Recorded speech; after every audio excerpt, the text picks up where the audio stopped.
안녕하세요. 이제 완연한 봄 날씨가 된 것 같습니다.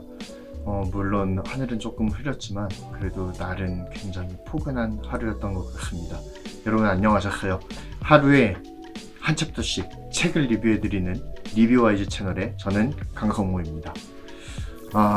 어제는 꽤 굵은 눈방울이 내렸죠. 어제 여러분들 잘 지내셨는지 모르겠습니다. 제가 지난번 영상에서 예고해드렸던 대로 오늘은 역사에 이어서 말이 칼이 될 때 리뷰를 진행하도록 하겠습니다. 자, 지금부터 그러면 리뷰 시작합니다. 제가 이 책을 보면서 처음 느꼈던 느낌은 요즘과 같은 첨예한 갈등과 그런 혐오의 시대에 어떻게 화합과 존중 그리고 상처의 치유를 이뤄갈 수 있을 것인가에 대해서 포괄적으로 균형감 있게 기술하지 않았을까라고 하는 기대감 때문이었습니다. 저도 인터넷 애용자입니다. 거의 하루에 반을 인터넷으로 업무를 보기도 하고요. 그러면서 자연스럽게 인터넷으로 업무로 보기도 하지만 기사 검색도 하죠. 기사 검색을 하다 보면은 핫이슈가 있습니다. 그 핫이슈에 대해서 제가 이렇게 댓글을 남기기도 하는데요. 그 댓글 가운데에 누가 보아도 떳떳한 댓글도 있겠지만 쭉 제가 썼던 댓글을 검색해 보면은 부끄러운 댓글들도 많이 있는 것 같습니다. 그래서 제가 유튜브를 시작하는 입장에서 내가 예전에 썼던 댓글들이 정말로 잘못된 것이었구나 라는 것들을 느끼면서 여러 가지 유튜브 상에서 사건들이 있었지 않습니까? 윽튜브라든지 카광이라든지 그러한 문제 이슈 유튜버들이 대거 유튜브에서 퇴출되면서 유튜브에서 이슈 유튜버를 하시는 분들 중에 일부가 자신의 일배 이력이라든지 아니면은 DC 이력이라든지 그러한 것들을 밝히면서 사과하는 영상들도 몇 번 올라온 것들을 제가 본 적이 있습니다.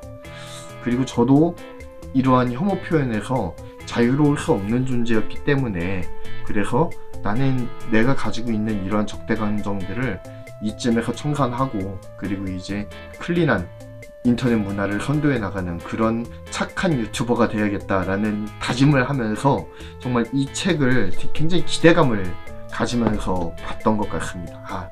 내가 이제까지 썼던 혐오 표현은 어느 범주에 속하고 그리고 나는 이제부터는 어떻게 이것들을 고쳐나가야겠다라고 하는 예를 들면은 로드맵 같은 거를 세울 수 있겠다라고 생각을 했었던 것이죠.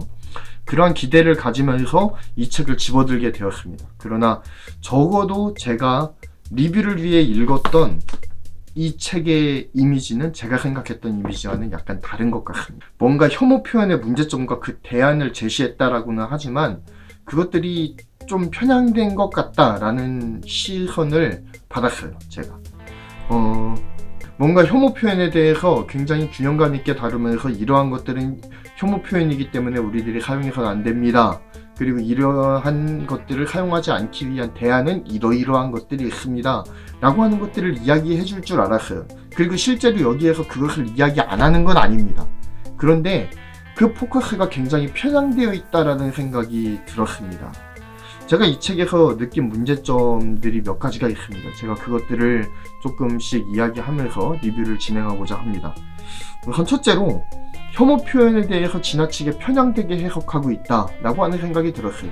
제가 느낀 가장 큰 문제의식 가운데 하나라고 생각이 되어집니다. 저자는 혐오 표현에 대해서 과거부터 차별받아왔고 지금도 차별받고 있으며 앞으로도 처벌받을 대상 소수자를 향해서 직간접적으로 부정적이거나 비하하거나 혹은 조롱하거나 하는 적대적인 언어 표현을 하는 것을 혐오 표현이라고 규정해요.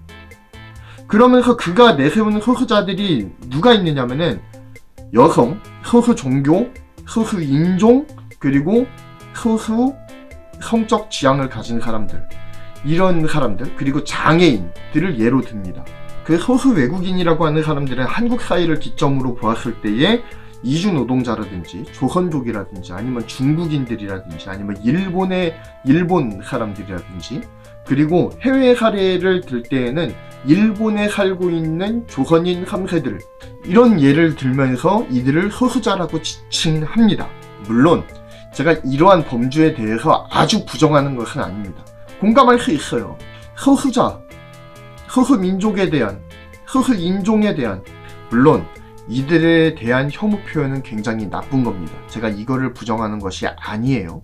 이들에 대한 혐오 표현은 부적절한 것이고 없어져야 하는 것이 사실입니다. 누구에게나 혐오 표현은 상처를 주고 마음을 아프게 해요. 때로는 혐오 표현으로 인해서 심리적으로 위축되기도 합니다. 두려움을 느끼기도 하죠.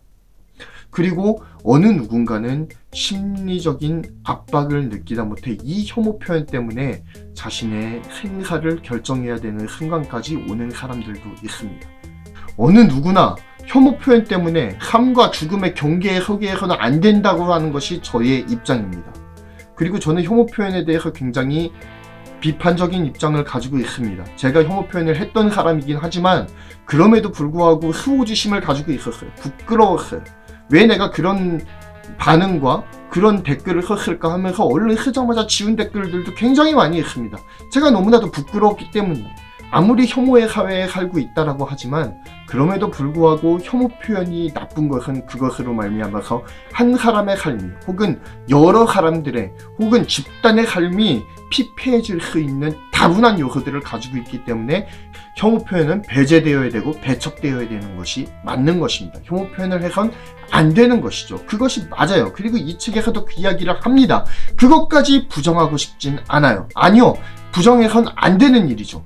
그런데 필자는 이 혐오 표현에 대해서 조금 모호한 입장을 취하는 것 같아요.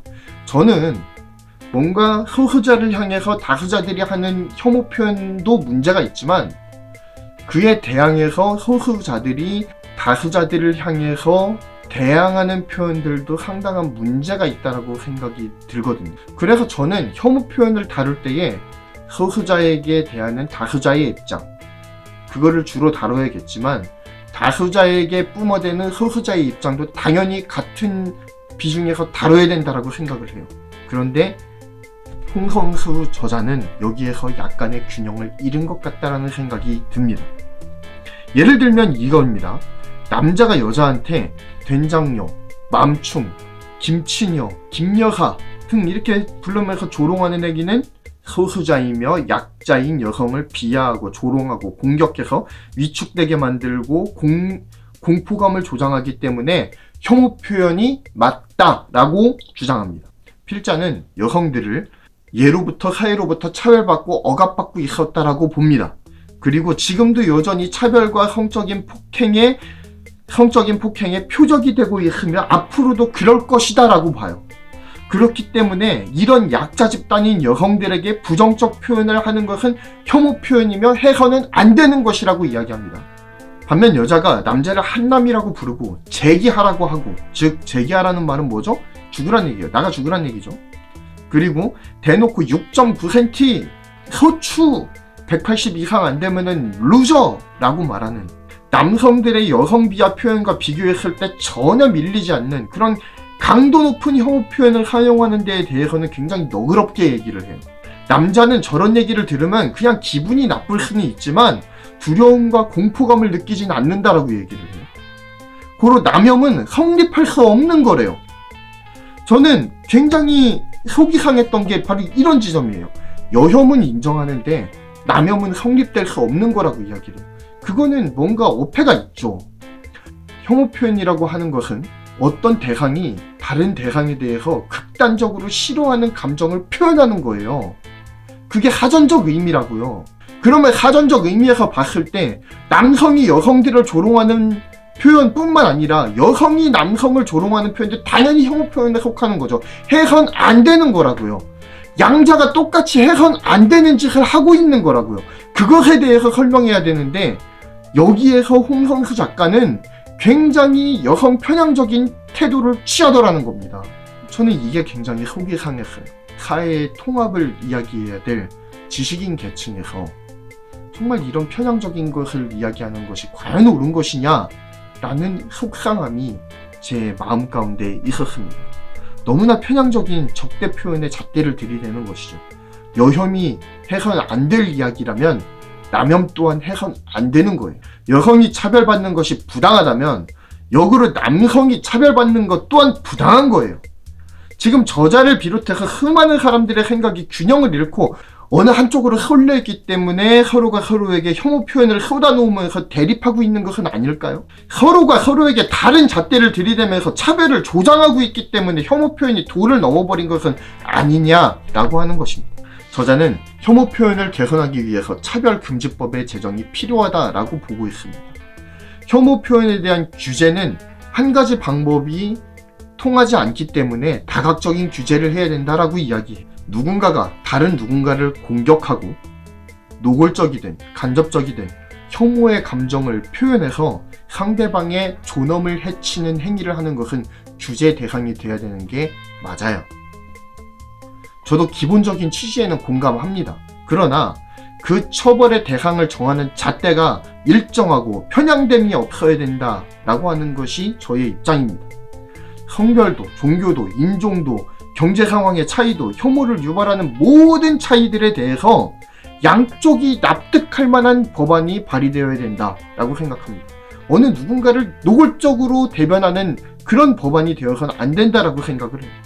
혐오 표현에 대해서 규제하자라고 하는 기본적인 취지에는 공감하지만 취지와 다르게 법안의 내용이나 실제 규제의 실행을 살펴보면 너무나도 한쪽으로 편향되어 있다라고 여기는 게 저의 입장입니다.